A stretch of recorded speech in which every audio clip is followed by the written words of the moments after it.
Je suis rentré chez moi plus tôt que d'habitude, à cause d'un détail que je voulais oublier, ou peut-être simplement parce que, ce jour-là, la rue semblait déserte, et j'ai décidé de prendre un raccourci. La clé a grincé dans la serrure, comme d'habitude.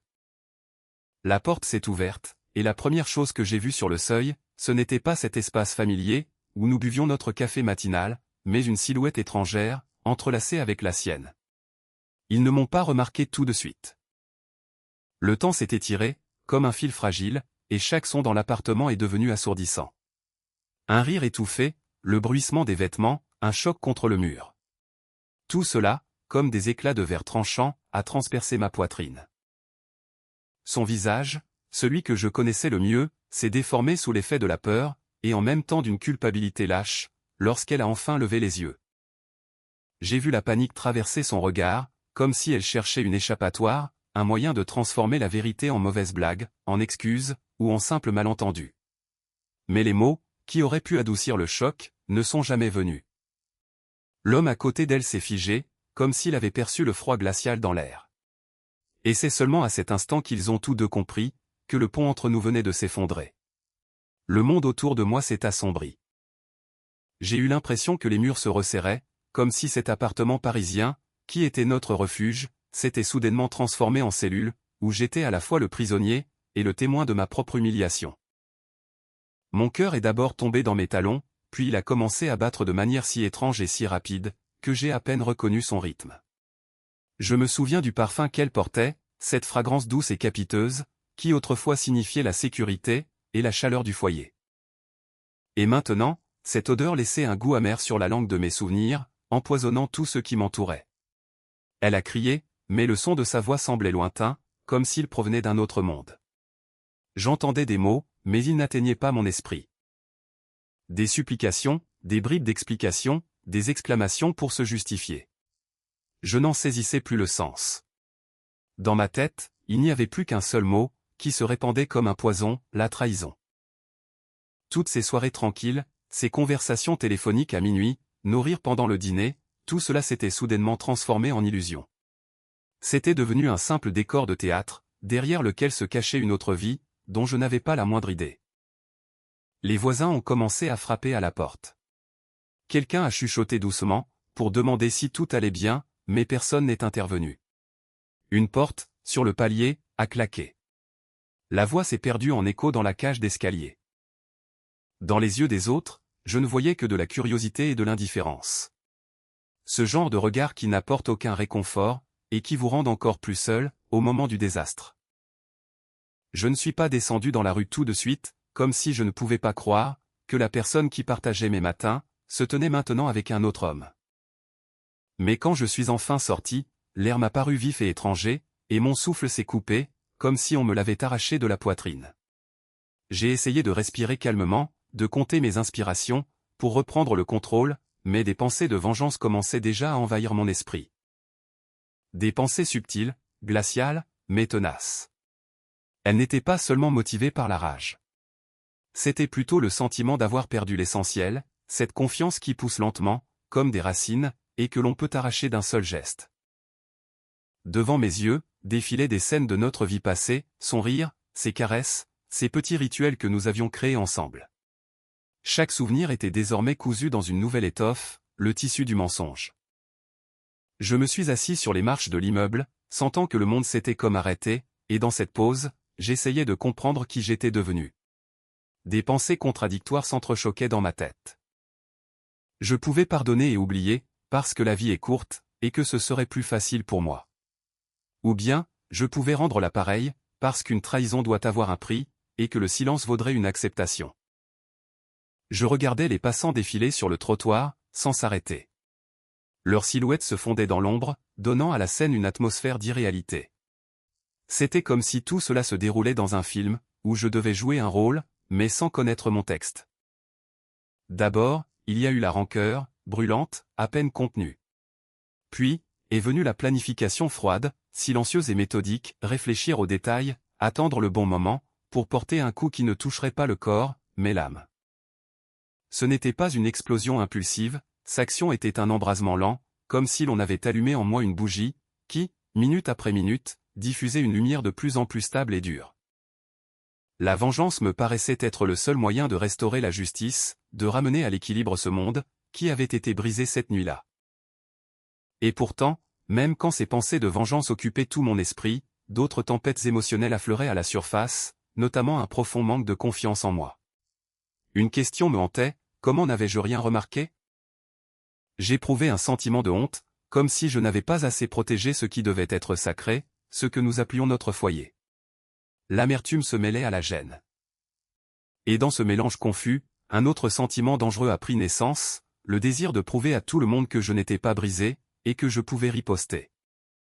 Mais derrière ce désir, il n'y avait que du vide, la conscience profonde qu'aucune vengeance ne pourrait effacer cette nuit, ni restaurer ces matins, qui autrefois étaient sincères.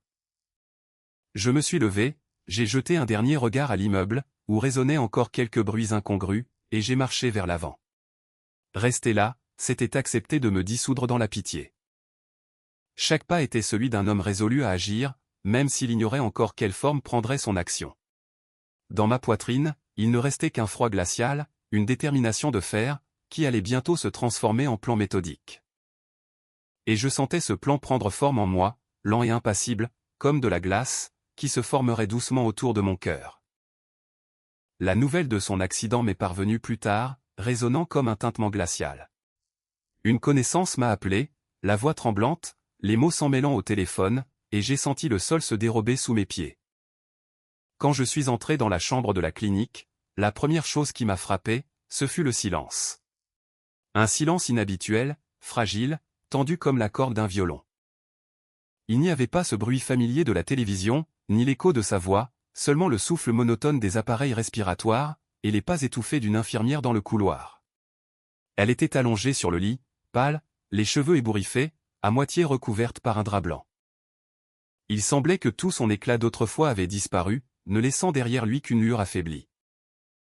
Ses proches étaient rassemblés près de la fenêtre, échangeant des murmures qui se voulaient rassurants et tendres. Elle a fait une erreur, c'était un accident, elle le regrette, disait-il, comme si la répétition de ces phrases pouvait effacer la réalité des faits. Les femmes de sa famille se tenaient par la main, en pleurant silencieusement.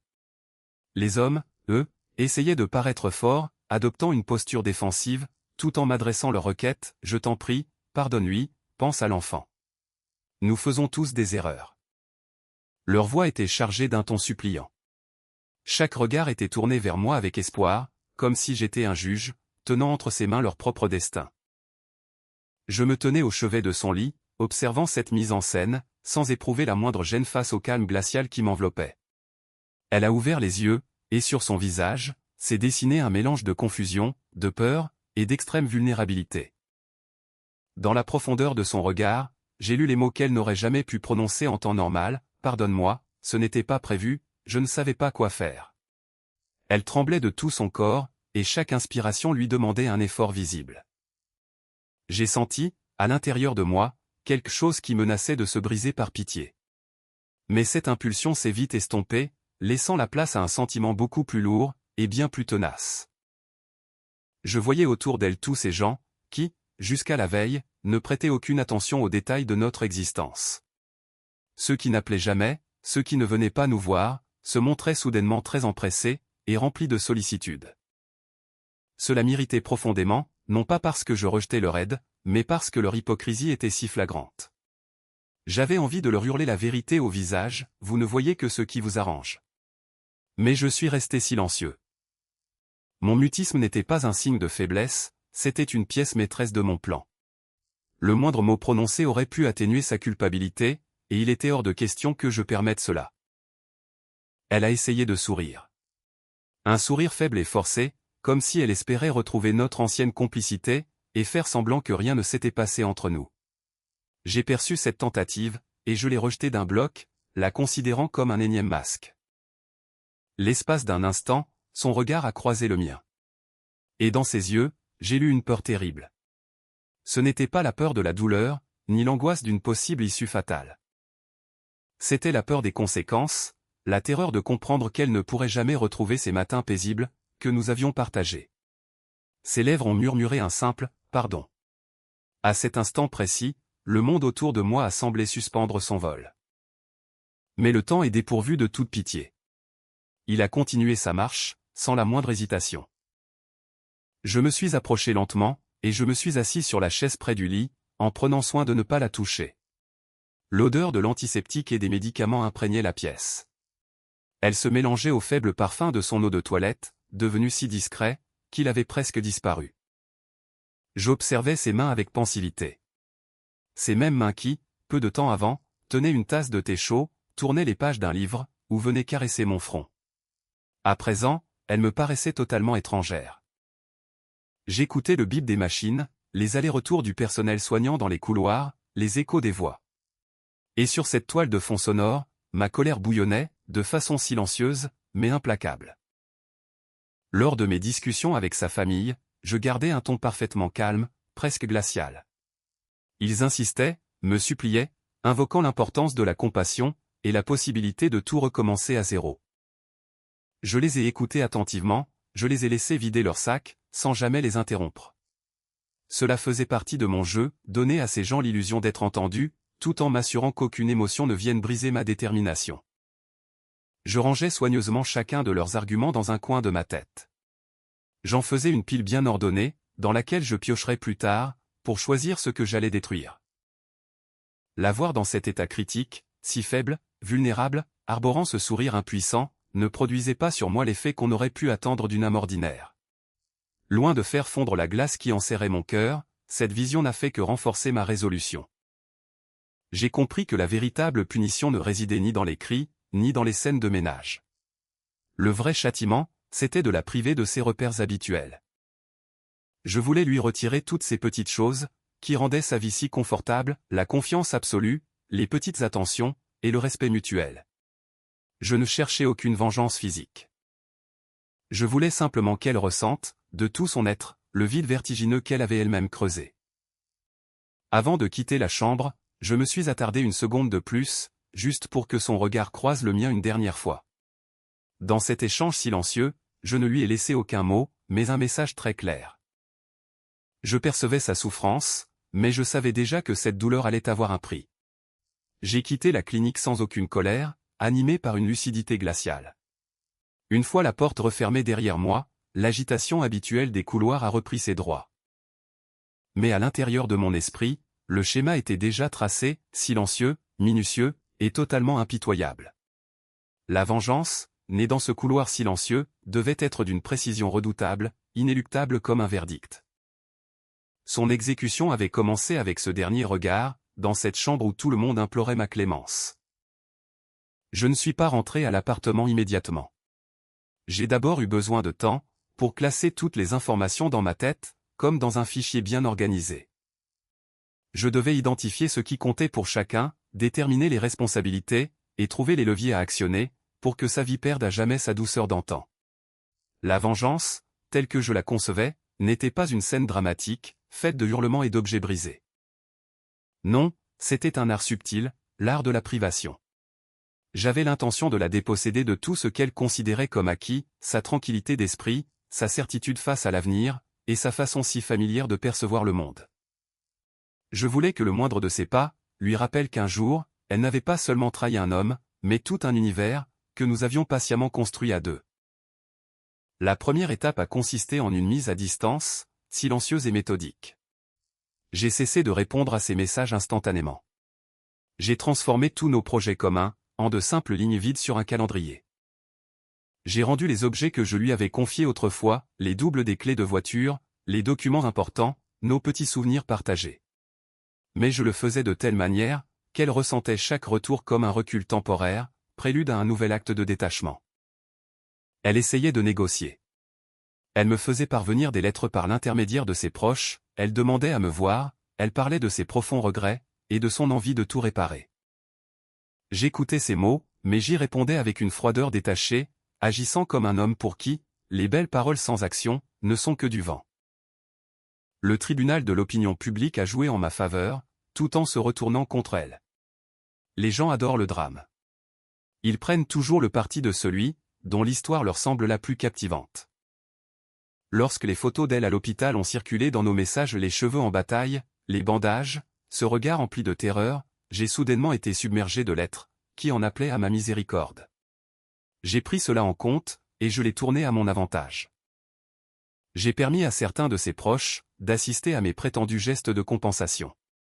Une visite éclair, une conversation neutre au pied de son lit, tout cela pour entretenir l'image d'un homme capable d'accorder son pardon. Mais derrière cette façade parfaite, se cachait une réalité que personne ne soupçonnait. Je la laissais délibérément reprendre goût à la routine, juste assez pour qu'elle savoure de nouveau la vie normale, avant de lui arracher cette illusion, encore une fois. C'était un jeu constant d'attraction et de rejet, une sorte d'expérience de laboratoire sur le cœur humain, dont elle était le cobaye principal. Je surveillais ses moindres faits et gestes, avec une subtilité presque invisible. Je savais quelle personne venait la voir, quelle conversation elle entretenait, et sur qui elle tentait de s'appuyer. Je sciais silencieusement les piliers qui la maintenaient debout. Je retardais volontairement les paiements de nos petites obligations communes, je repoussais habilement les rendez-vous sur lesquels elle comptait. Tout était calculé, pour la maintenir dans un état d'instabilité permanent. Je ne cherchais ni à détruire sa carrière, ni à nuire artificiellement à sa santé. J'agissais dans un cadre strict, qui ne laisserait aucune trace pour la police, mais qui se révélait fatalement efficace, pour ravager sa psyché. Chaque refus de lui offrir mon soutien habituel, chaque appel que je ne passais pas à temps, chaque petit contretemps, servait un seul et unique but.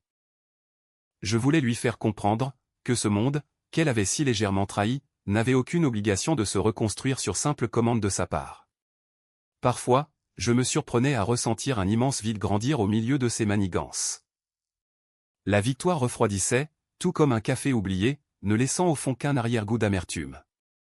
Les gens me disaient que j'avais l'air serein, voire sage. Certains chuchotaient dans mon dos, admirant la façon dont j'avais su garder la face. Mais la nuit, quand l'immeuble sombrait dans le silence, et que seule la lueur d'un lampadaire parisien filtrait à travers les rideaux, je sentais mon être se vider, de l'intérieur.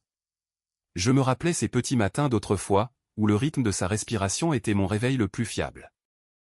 Je repensais à nos longues discussions sur les enfants, sur nos vieux jours, sur tous ces détails qui, désormais, me paraissaient si lointains et meurtris.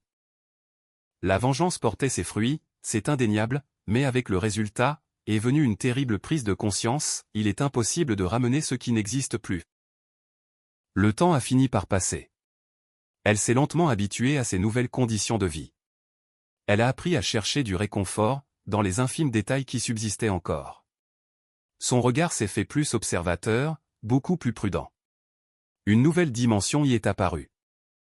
Ce n'était plus cette douceur d'autrefois, mais une fine carapace de méfiance, envers le monde entier. De temps à autre, elle posait les yeux sur moi, comme si elle cherchait à résoudre une question, le jeu en valait-il vraiment la chandelle? Mais je n'étais plus cet homme du passé, capable de mettre un point final, et de tourner la page avec facilité. J'ai compris que ma vengeance s'était achevée, à la seconde même où je l'avais voulu. Après cela, tout ce que je pouvais faire, c'était d'observer sa transformation, en acceptant ce changement, comme une trace inévitable de notre histoire. Un soir, alors que nous passions tous les deux devant cette fameuse terrasse, où nous buvions autrefois notre café en plein air, elle a brisé le silence pour prononcer doucement « Tu as accompli ton œuvre ». Ce n'était ni une supplique, ni une accusation, simplement la constatation d'un fait.